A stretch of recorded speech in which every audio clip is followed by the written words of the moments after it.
जी, सब लोग ज्वाइन कर लें तो फिर कंटिन्यू करते हैं।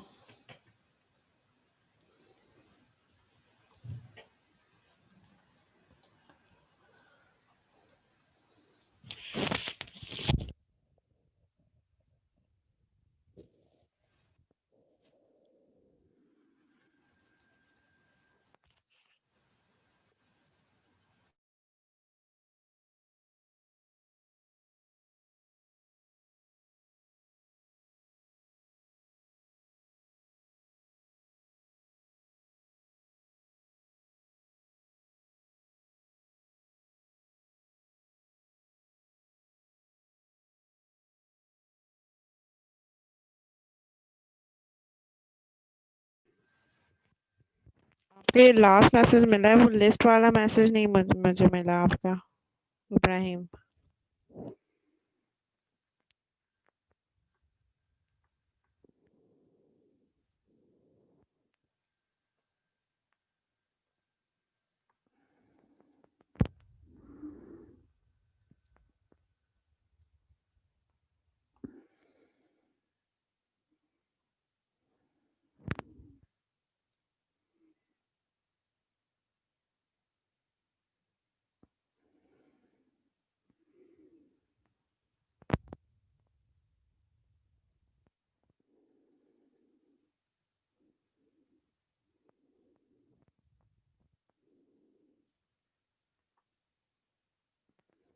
ओके, ज्वाइन कर लिया सबने?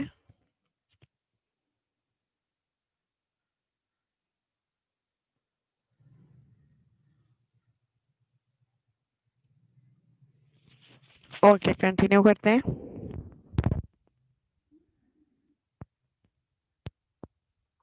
इब्राहिम, वो अटेंडेंस वाला मैसेज मुझे सेंड कर दिया, चाहे तो व्हाट्सएप पे कर दें, लेकिन अभी कर कीजिए फ़ौरन। ओके, हम कंटिन्यू करते हैं वहीं से।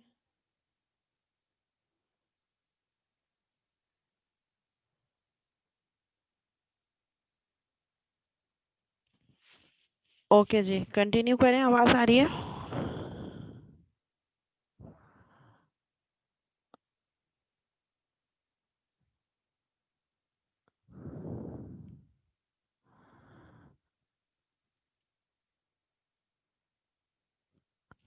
ओके,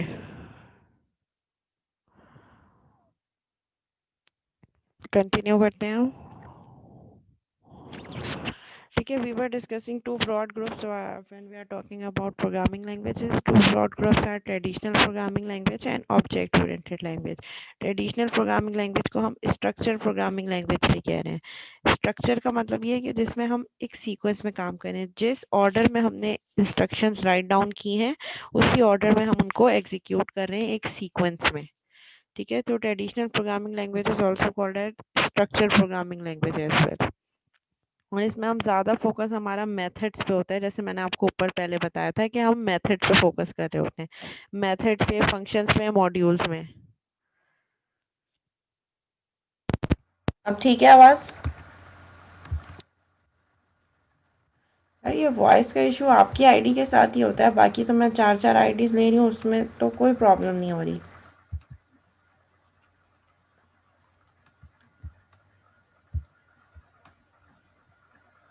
ओके, ठीक है। सो हम ऑब्जेक्ट ओरिएंटेड प्रोग्रामिंग को अगर कंपेयर करें ट्रेडिशनल प्रोग्रामिंग लैंग्वेज से, सो ऑब्जेक्ट ओरिएंटेड प्रोग्रामिंग में हम ऑब्जेक्ट्स बना के काम कर रहे होते हैं।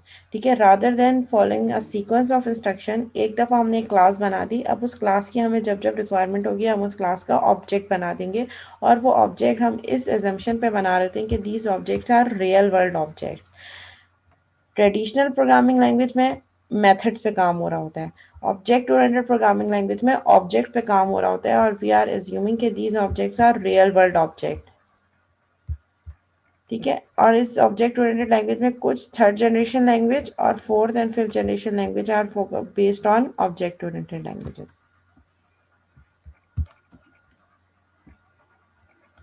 ठीक है, अब वन बाय वन हम कुछ लैंग्वेजेस को ज़रा सा गो थ्रू कर लेते हैं। सबसे पहले हमने देखा कि ट्रेडिशनल प्रोग्रामिंग लैंग्वेजेस में फोर्ट्रान। फोर्ट्रान बेसिकली इसकी फुल फॉर्म है फॉर्मूला ट्रांसलेशन। ठीक है, आईबीएम ने इसको डेवलप किया था 1950s के मिड में, design for scientific and mathematical applications by scientist and engineers. ठीक है, ये बेसिकली ये लैंग्वेज कौन यूज़ कर रहा था? Different scientist and engineers for scientific and mathematical applications. ठीक है, इसका जनरल यूजेज कम था और स्पेसिफिक यूजेज ज़्यादा था। फिर next language was COBOL, common business oriented language. ठीक है, जो कि 1959 में डेवलप हुई and design to be common to many different computers. ठीक है, अब ये थोड़ी सी जनरल थी। फोरट्रान तो साइंटिस्ट और इंजीनियर्स यूज़ कर रहे थे, ये टिपिकली बिजनेस एप्लीकेशंस के लिए यूज़ हो रही थी। तो डिफरेंट कंपनीज जो हैं वो जो है इस कोबोल को यूज़ करके अपने कंपनीज के जो है वो डाटा वगैरह यूजेज के लिए कोबोल को यूज़ कर रही होती थी। Then BASIC, BASIC stands for beginners all purpose for symbolic instruction code. ये सारी लैंग्वेजेस हम पढ़ेंगे नहीं, ये जस्ट एक ओवरव्यू है कि हमें एक आइडिया हो कि स्टार्ट से लेकर अब तक कितनी ज़्यादा एवोल्यूशन आ चुकी है प्रोग्रामिंग लैंग्वेज में। ठीक है, developed at Dartmouth College in mid 1960s। और बेसिकली इसको इसलिए राइट डाउन किया था कि इसका स्पेसिफिक ऐसा कोई पर्पस नहीं था, लेकिन just for understanding programming knowledge और प्रोग्रामिंग नो हाउ के लिए बेसिक लैंग्वेज को डिज़ाइन किया गया था, so that students can use, so that उनको एक आइडिया हो जाए कि हम कंप्यूटर से कैसे कम्युनिकेट कर सकते हैं, कंप्यूटर को से कैसे हम प्रोग्रामिंग करवा सकते हैं। ठीक है, सिर्फ ये बेसिक पर्पस था। सी सी लैंग्वेज 1970 में बेल लेबोरेटरीज में जो है वो डेवलप हुई और बेसिकली इसका फंक्शनलिटी क्या थी? Provides control and efficiency of assembly language while having third generation language features. Assembly language जो कि हमने डिज़ाइन की थी, तो हमने देखा था कि लो लेवल लैंग्वेज है, उसको देखकर एक नई लैंग्वेज डिज़ाइन की गई सी लैंग्वेज, जो कि असेंबली के फीचर्स और उसके कंट्रोल्स और एफिशिएंसी को फॉलो कर रही थी और अपने जो है वो थर्ड जनरेशन लैंग्वेज, जो हमने थर्ड जनरेशन लैंग्वेज पढ़ा जो कि हाई लेवल लैंग्वेज है, उसके फीचर्स को भी ऐड कर रही थी। सो सी को हम कह सकते हैं कि सी जो है, मतलब अभी भी हमने भी इस पे काम करा था जब हमने पढ़ी थी। सो सी जो है बेसिकली क्या है, हमारी स्टार्ट है, हम कह सकते हैं थर्ड जनरेशन लैंग्वेज का। इससे पहले भी और लैंग्वेजेस आई, लेकिन सी को हम जो है वो ऑफिशियली कह सकते हैं कि यहाँ से स्टार्ट हुआ। Often use for system programs, और ज़्यादातर सी लैंग्वेज को हम किस लिए यूज़ करते थे? सिस्टम प्रोग्राम डिज़ाइन करने के लिए। सिस्टम प्रोग्राम, सिस्टम और एप्लीकेशन प्रोग्राम में डिफरेंस पता है आप लोगों को?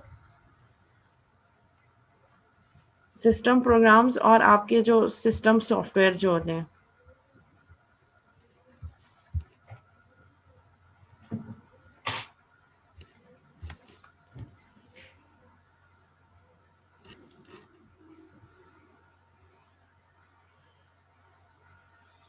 इब्राहिम, आपने कहाँ सेंड किया? मुझे तो व्हाट्सएप पे भी रिसीव नहीं हुई। Okay okay, got it. ठीक है, सही है।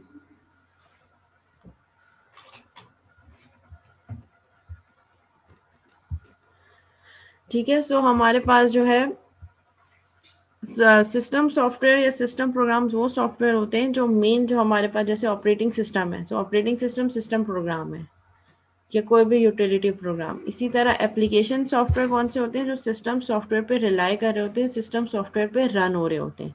जैसे कि हमारे पास नोटपैड की एप्लीकेशन हो गई, ये सारे एप्लीकेशन प्रोग्राम है। पेंट की एप्लीकेशन हो गई, MS ऑफिस हो गया, इसके लिए ऑपरेटिंग सिस्टम रिक्वायर्ड है, तो that is application program. So C language को हम यूजली यूज़ कर रहे होते हैं सिस्टम प्रोग्राम्स राइट डाउन करने के लिए। यूनिक्स जो है, यूनिक्स जो का जो ऑपरेटिंग सिस्टम है वो सी लैंग्वेज में डिज़ाइन हुआ है। सी लैंग्वेज को यूज़ करते हुए यूनिक्स ऑपरेटिंग सिस्टम डिज़ाइन हुआ है। फिर उसके बाद नेक्स्ट लैंग्वेज आ गई हमारे पास सैमुला एंड स्मॉल टॉक। सैमुला को क्या कहते हैं हम? First object oriented language developed by ओले जोहान इन 1960s। फिर उसके बाद स्मॉल टॉक, उसकी कुछ लिमिटेशंस थी, स्मॉल टॉक ने उसको ओवरकम किया और first purely object oriented language consider होती थी small talk. Developed by Xerox in mid 1970s, still in use on some computers, अभी भी कुछ कंप्यूटर्स में यूज हो रही है। उसके बाद C plus plus. C plus plus is similar like C language, but इसके कुछ एडिशनल फीचर्स हैं। और सी लैंग्वेज जो है वो हमारे पास स्ट्रक्चर लैंग्वेज थी, जबकि सी प्लस प्लस को हम कह सकते हैं कि sort of object oriented language. Widely use for developing system and application software. देखें, अब अगर आप चेंजेस देखें तो जैसे जैसे लैंग्वेजेस चेंज हो रही हैं तो वो सिस्टम एंड एप्लीकेशन सॉफ्टवेयर के लिए भी यूज़ हो रही है, क्योंकि अब एप्लीकेशन सॉफ्टवेयर बहुत रैपिडली चेंज हो रहा है। ठीक है, तो ये सी की तरह ही है, जिस तरह सी लैंग्वेज है इसी तरह सी प्लस प्लस उसी का इन्हेंस्ड वर्जन है, उसी की एक्सटेंशन है, बट इसमें आपके पास ग्राफिकल यूज़र इंटरफेस भी आ गया। ठीक है, graphical user interfaces can be developed easily with visual programming tools.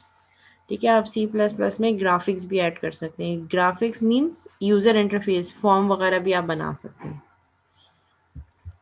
अब यूज़र से इंटरेक्शन पे फोकस होगा कि यूज़र से इंटरेक्शन कैसे इम्प्रूव हो सकती है। Next language is Java, object oriented language similar to C plus plus that eliminates lot. जो सी प्लस प्लस की लिमिटेशंस थी वो किसने ओवरकम की? जावा ने।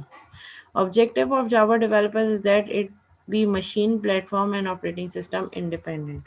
जावा का क्या ऑब्जेक्टिव है कि जावा जो है वो मशीन इंडिपेंडेंट भी हो, ऑपरेटिंग सिस्टम इंडिपेंडेंट भी हो और प्लेटफॉर्म इंडिपेंडेंट भी हो। मशीन इंडिपेंडेंट मीन्स कि मैंने अपने कंप्यूटर पे जावा का कोड लिखा और मैंने किसी और मशीन को फॉरवर्ड कर दिया, वो उस मशीन पे भी चल जाए, so that is machine independent. हमने पहले क्या पढ़ा था कि जो मशीन लैंग्वेज है वो मशीन डिपेंडेंट है। जिस मशीन पे राइट डाउन करेंगे वो लैंग्वेज को, वो उसी ऑपरेटिंग सिस्टम पे चलेगी, किसी और पे नहीं चलेगी। सो जावा ने इस इशू को ओवरकम किया। कैसे ओवरकम किया? मशीन इंडिपेंडेंट कोड के थ्रू। लेट्स से कि मैंने एक जावा का कोड अपने सिस्टम पे चलाया, वही कोड आप अपनी मशीन पे चलाएंगे तो वो चल जाएगा। बस उसके लिए कुछ आपको लिमिटेशन दिया है कि आपके पास जावा वर्चुअल मशीन जेवीएम होना चाहिए। मशीन इंडिपेंडेंट हो गया। प्लेटफॉर्म इंडिपेंडेंट, किसी भी प्लेटफॉर्म पे चलेगा, मोबाइल पे भी चलेगा, लैपटॉप पे भी चलेगा, सिस्टम पे भी चलेगा, यूनिक्स पे भी चलेगा। ऑपरेटिंग सिस्टम इंडिपेंडेंट, विंडोज़ पे भी चलेगा, लिनक्स पे भी चलेगा, मैक पे भी चलेगा, हर जगह चलेगा। तो ये मेन ऑब्जेक्टिव था जावा का, पोर्टेबिलिटी। पोर्टेबिलिटी मीन्स कि आपने एक कोड लिखा, वो मल्टीपल मशीन्स पे चले, मल्टीपल प्लेटफॉर्म्स पे चले, ब्राउज़र पे भी चले, इंटरफेस पे भी चले और आपके पास मल्टीपल ऑपरेटिंग सिस्टम पे भी चले। That is the main objective of जावा। फिर नेक्स्ट है हमारे पास कुछ प्रोग्रामिंग लैंग्वेजेस और आ गई। स्क्रिप्टिंग लैंग्वेजेस में हमारे पास JavaScript, VBScript, PHP, ASP, Perl and Python का कॉन्सेप्ट है, जो सारी हमारे पास स्क्रिप्टिंग लैंग्वेजेस हैं। जी, C plus plus machine dependent है। कमांड लैंग्वेजेस में आपके पास S H, C S H and bash languages. जैसे हमारा विंडोज़ का भी कमांड लैंग्वेज होता है, कमांड प्रॉम्प्ट जिसे हम कह रहे होते हैं, CMD। इसी तरह लिनक्स का भी जो है वो आपका बैश यूज़ होता है। मल्टीपल ऑपरेटिंग सिस्टम के लिए मल्टीपल कमांड लैंग्वेजेस यूज़ होती हैं। पहले आपको पता है, अभी तो ये लैंग्वेजेस के पूरे पूरे इंटरफेसेस आ गए हैं, पहले हर काम कमांड लैंग्वेज पे होता था। प्रोग्रामर पूरी की पूरी, इवन कोई फोल्डर भी ओपन करना होता था ना, तो ये मेन्यू नहीं होता था जो हम ये इजीली माउस से क्लिक करके और ये जो 3D नेविगेशन पे काम करें। सारा का सारा काम कमांड प्रॉम्प्ट पे होता था। पूरी की पूरी आपको स्टेटमेंट्स लिखनी पड़ती थी। उन स्टेटमेंट्स को याद करना, थोड़ा सा मसला हो गया, कुछ एक एरर आ गया, गलती से कोई मिस टाइप हो गया, फिर सारी स्टेटमेंट दोबारा से राइट डाउन करनी पड़ती थी। कॉपी पेस्ट का भी ऐसे मैकेनिज्म नहीं होता था। फिर टेक्स्ट प्रोसेसिंग लैंग्वेजेस आ गई, लेटेस्ट एंड पोस्ट स्क्रिप्ट। मतलब ये बता रहे हैं कि इतनी ज़्यादा जो है इन्हेंसमेंट और इतनी ज़्यादा चेंजेस आ गई हैं, और ये चेंजेस इसलिए आ रही हैं ताकि प्रोग्रामर को फैसिलिटेट कर सकें और उसको हम एक बेटर इंटरफेस प्रोवाइड कर सकें। Text processing languages, latex and post script. जैसे हमने कोई रिसर्च पेपर वगैरह लिखना हो, उसकी फॉर्मेटिंग के लिए लेटेक्स यूज़ होता है। HTML, hyper text markup language. ठीक है, वर्ल्ड वाइड वेब ब्राउज़र पे चलने के लिए यूज़ होती है, जिसमें हम टैग्स पे काम करते हैं। ठीक है, ये भी एक लैंग्वेज है। XML भी एक लैंग्वेज है, एक्सटेंसिबल मार्कअप लैंग्वेज है, language for defining other languages. अगर आपने अक्सर देखा होगा, एक वर्ड सुना होगा एम्बेड कर देना, या API का नाम सुना होगा ना, एप्लीकेशन प्रोग्राम इंटरफेस। होता ये कि जब आप कोई एक सॉफ्टवेयर चला रहे होते हैं, उस सॉफ्टवेयर में आपको कोई एक फंक्शनैलिटी रिक्वायर्ड होती है। दो ऑप्शन है, या तो वो फंक्शनैलिटी आप खुद से स्क्रैच से इम्प्लीमेंट करें उस सॉफ्टवेयर में, या तो वो जो फंक्शनैलिटी आपको रिक्वायर्ड है वो ऑलरेडी बिल्ट इन उसकी एक API मौजूद है, मतलब उसका ऑलरेडी वो बनी हुई है, उसका एक कंपोनेंट है। तो आप क्या करेंगे, उस हो सकता है लेकिन लैंग्वेज का इशू हो, आपने जो सॉफ्टवेयर बनाया वो किसी और लैंग्वेज में हो और जो उसकी API मौजूद हो वो किसी और लैंग्वेज में हो। तो फिर आपको क्या करना पड़ेगा, इंटीग्रेट करना पड़ेगा। इंटीग्रेट करने के लिए आप क्या करोगे, आप उस लैंग्वेज को जो आपको कंपोनेंट रिक्वायर्ड है अपने सॉफ्टवेयर में एम्बेड करोगे एज एन एपीआई। तो उसके लिए फिर आपको एक्सएमएल डिफाइन करनी पड़ेगी कि अगर दो डिफरेंट लैंग्वेजेस को आपस में इंटीग्रेट करना है तो उसके लिए you can use XML, extensible markup language. A language is a language is a language. Programming languages are language. When it comes to mechanics of the task, learning to speak and use a programming language it is in many ways like learning to speak a human language. ठीक है, जब हम programming language को समझने की बात करते हैं तो उसमें भी सीखने को बहुत कुछ है। उसके सिंटेक्स जब तक आपको क्लियर नहीं होगा, बगैर सिंटेक्स के आप काम नहीं कर सकते। कौन सी चीज़ सेमी कॉलन कहाँ लगना है, ब्रैकेट्स कहाँ लगना है, ये चीज़ें आपको लर्न करनी पड़ेंगी। अगर ये चीज़ें आपको नहीं समझ में आएंगी, सिंटेक्स समझ में नहीं आएगा, तो आप उस लैंग्वेज पे काम नहीं कर सकते। इन बोथ काइंड ऑफ लैंग्वेजेस, ये बोथ काइंड कौन सी हैं, एक हमारा जो इंग्लिश लैंग्वेज की बात कर रहे हैं या जो नेशनल लैंग्वेज है उसकी बात कर रहे हैं, और एक प्रोग्रामिंग लैंग्वेज की बात कर रहे हैं। In both kind of languages you have to learn new vocabulary, syntax and semantics. दोनों लैंग्वेजेस, चाहे आपकी इंग्लिश लैंग्वेज हो या आप किसी प्रोग्रामिंग लैंग्वेज की बात कर रहे हो, दोनों में वोकेबलरी होगी, सिंटेक्स भी होगा दोनों का, एंड सिमेंटिक्स भी होंगे। सिमेंटिक्स क्या होते हैं, new word, sentence structure and meaning. कोई भी नई चीज़ ऐड करनी है, कोई भी नया मेथड बनाना है, नया फंक्शन बनाना है, वो कैसे बनाएंगे, that is the semantic. And both kind of languages required considerable practice to make perfect. ये पॉइंट सबसे इंपॉर्टेंट है। कोई भी प्रोग्रामिंग लैंग्वेज आप लर्न करें या कोई इंग्लिश लैंग्वेज भी, जैसे कहते हैं ना, लैंग्वेज अगर आपने कोई कोर्स किया है तो इट्स मैंडेटरी, कोर्स करने के बाद आप उसको प्रैक्टिस में लाएं, आप उसको थ्रू आउट यूज करें। इसी तरह प्रोग्रामिंग का भी यही है। ऐसा नहीं कि मिस ने समझाया, समझ आ गया, बंद किया, ठीक है। आप उसको कोड करें और उसमें और ज़्यादा चेंजेस करके देखें कि अगर मैं इसमें ये मॉडिफिकेशन करूँ तो क्या होगा, अगर मैं इसमें इफ़ भी लगा लूँ तो क्या होगा, अगर मैं इसमें इसको मेथड, मतलब आप खुद, क्योंकि प्रोग्राम सॉफ्टवेयर तो एक ऐसी चीज़ है जिसमें बहुत फ्लेक्सिबिलिटी है। देखिए, ये किसी हार्डवेयर की तरह नहीं है कि आप इसको मोल्ड नहीं कर सकते, आप ट्रांसफॉर्म नहीं कर सकते, आप चेंज नहीं कर सकते। As a programmer you can do anything with your program. ठीक है, तो जितनी ज़्यादा प्रैक्टिस होगी उतनी ज़्यादा परफेक्शन आएगी। Computer languages lack ambiguity and vagueness. ठीक है, इंग्लिश में हमारे पास जो है, अगर मैं सेंटेंस की बात करूँ तो हमारे पास बहुत ज़्यादा जो है वो एम्बिगिटी, एम्बिगिटी मीन्स कन्फ्यूजन है किसी भी एक वर्ड का। लाइक इन्होंने एग्जाम्पल दिए, how much is a pinch, take a pinch of salt.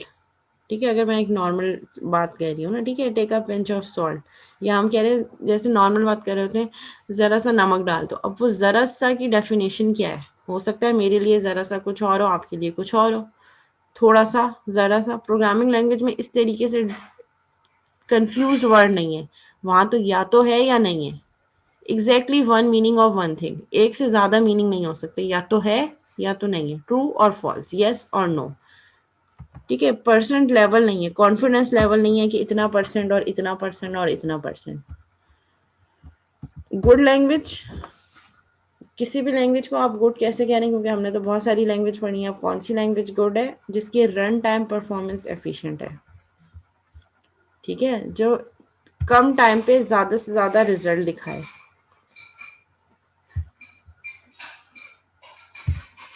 ठीक है, life cycle human cost is more important. ठीक है, पहले क्या था, रन टाइम परफॉर्मेंस रिक्वायरमेंट थी, रन टाइम रिक्वायरमेंट के प्रोग्राम जल्द से जल्द रिजल्ट जनरेट करे। आजकल क्या है, कॉस्ट इम्पॉर्टेंट है, ईज ऑफ डिज़ाइनिंग। अब क्या इम्पोर्टेंट है, प्रोग्रामर को फैसिलिटेट करें आप। ठीक है, प्रोग्रामर इजीली कोड कर सके, डीबग कर सके, अगर कोई एरर आ रहा है तो आइडेंटिफाई कर सके, दैट इज़ डीबगिंग, कि एरर कहाँ आ रहा है, उसकी रूट कॉज को आइडेंटिफाई करके एलिमिनेट कर सके, मेंटेनेंस हो सके। अगर आपने एक लैंग्वेज यूज़ करते एक सॉफ्टवेयर डिज़ाइन किया है, उसमें कुछ चेंजेस रिक्वायर्ड हैं, कुछ एरर आ रहा है, कुछ प्रॉब्लम आ रहा है, so you can maintain that software through that language. Reusability, reusability क्या है, कि आप दोबारा से रीयूज़ कर सकें। हम प्रोग्रामिंग लैंग्वेज एक चीज़ बहुत अच्छा वो कर रहे होते हैं कि आपको हर चीज़ री इन्वेंट द व्हील ना करना पड़े, आपको हर चीज़ स्क्रैच से ना करनी पड़े। ठीक है, आपके पास चीज़ें मौजूद हों, बस आप उन चीज़ों को थोड़ा बहुत मॉडिफाई कर सकें, कस्टमाइज कर सकें। Criteria in a good language, ठीक है, राइटेबिलिटी होनी चाहिए, आप इजीली उस लैंग्वेज को राइट कर सकें। ये प्रोग्रामिंग लैंग्वेज की बात हो रही है। रीडेबिलिटी, अगर कोड लिखा है तो उस कोड को आप इजीली अंडरस्टैंड कर सकें। ऑर्थोगोनैलिटी, ऑर्थोगोनैलिटी क्या है आपके पास, कि आपके पास कम से कम रिस्ट्रिक्शंस हो और बहुत ज़्यादा वे हो, बहुत ज़्यादा मेथड जो अल्टरनेटिव बहुत ज़्यादा हो, और रिस्ट्रिक्शन उस लैंग्वेज में कम से कम हो। रिस्ट्रिक्शन ऐसा ना हो कि उस लैंग्वेज में सिर्फ उसी आप एम्बेड भी कर सकते हो, आप उससे जो है वो डेटा फाइल भी कनेक्ट कर सकते हो, नोटपैड भी कनेक्ट कर सकते हो, आप उससे एसक्यूएल सर्वर भी कनेक्ट कर सकते हो, इंटरफेस भी एम्बेड कर सकते हो। तो उसमें डिपेंडेंसी कम से कम हो, रिस्ट्रिक्शंस कम से कम हो, और ज़्यादा से ज़्यादा सपोर्ट कर रही हो, ज़्यादा से ज़्यादा फीचर्स आप ऐड ऑन कर सके। रिलायबल हो, ठीक है, ऐसा ना हो कि बार बार एप्लीकेशन क्रैश हो जाए। ये आपकी लैंग्वेज रिलायबल होनी चाहिए। मेंटेनेबल होनी चाहिए, अगर कुछ चेंजेस आ रहे हैं, कुछ प्रॉब्लम्स आ रहे हैं, कुछ इश्यूज आ रहे हैं, तो आप उसको इजीली ओवरकम कर सकें। जनरल होनी चाहिए,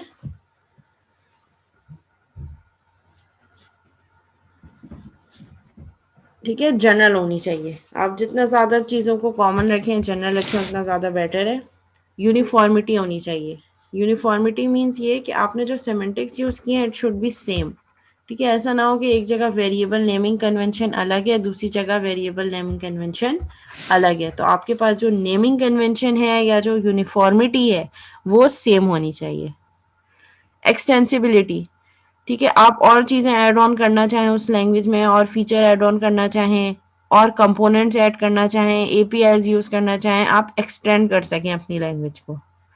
स्टैंडर्डेबिलिटी क्या होगी, the quality of a language that allows program written to be transported from one computer to another computer, ठीक है। पोर्टेबिलिटी होनी चाहिए, this point stands for portability. जी दानियाल, कोई क्वेश्चन है?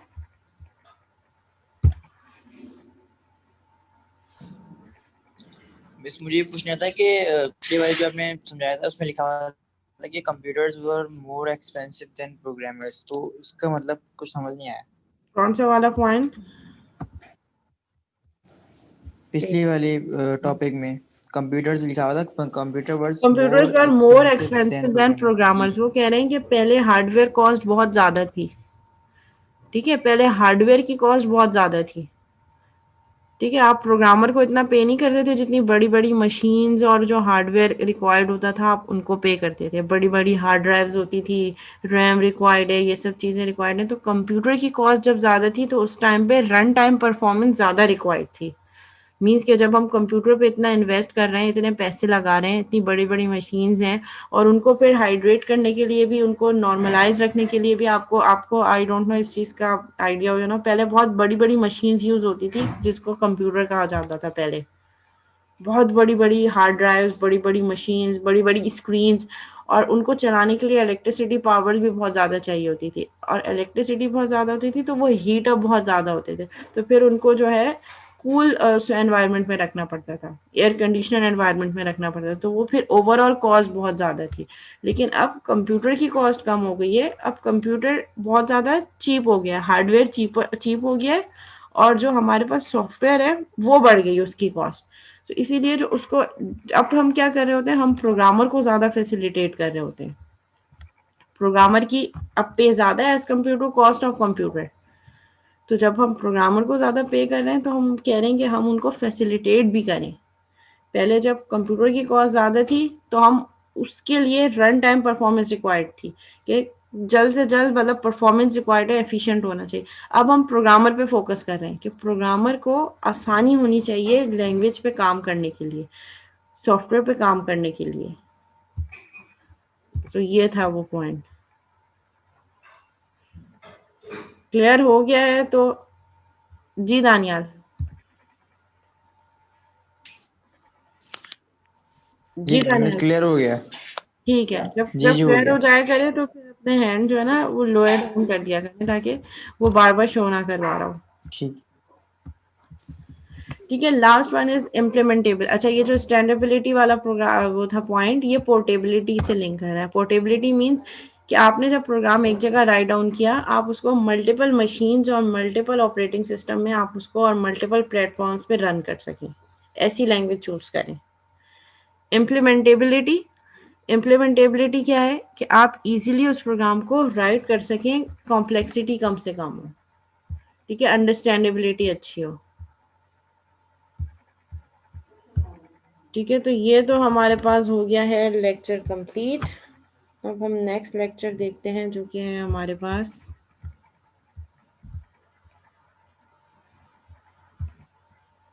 अच्छा, यहाँ तक कोई सवाल, कोई कंफ्यूजन है तो आप पूछ सकते हैं।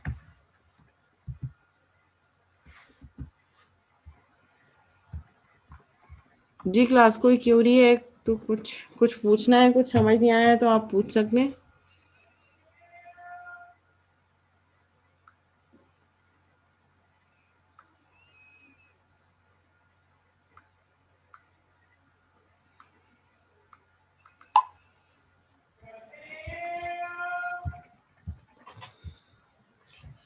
जी हसन। एक्चुअली मेरे मिस मेरा नेट में बीच में डिस्कनेक्टेड हो रहा, तो मैं ये पूछ रहा था आप लेक्चर यूट्यूब पर कहाँ अपलोड करेंगे आपकी कौन सी आवाज, चैनल पे अपलोड करेंगे? हसन आपकी आवाज सही नहीं आ रही, बहुत प्रॉब्लम है आवाज में। मिस मैं ये कह रहा था कि क्लास लेने में बीच में ना करेंगे,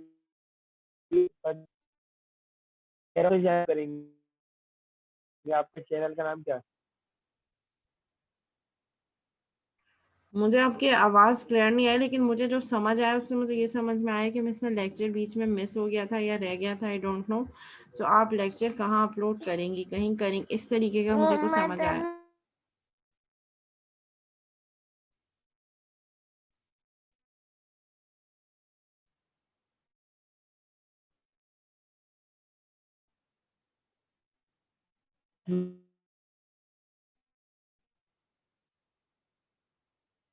मैम ज़्यादा मिक्स नहीं हुआ था, थोड़ा सा ही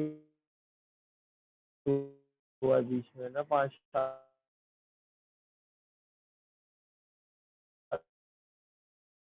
मिनट में। अच्छा देखो, लेक्चर जो है वो मैं यूट्यूब का चैनल का लिंक मैं आपके साथ व्हाट्सएप पे अभी शेयर कर देती हूँ, व्हाट्सएप ग्रुप पे। और पीएफ के ग्रुप का जो है के लिए डिस्कशन के लिए आप पीएफ का व्हाट्सएप ग्रुप यूज़ करें, और ईआरपी फंडामेंटल्स के लिए ईआरपी फंडामेंटल का व्हाट्सएप ग्रुप यूज़ करें।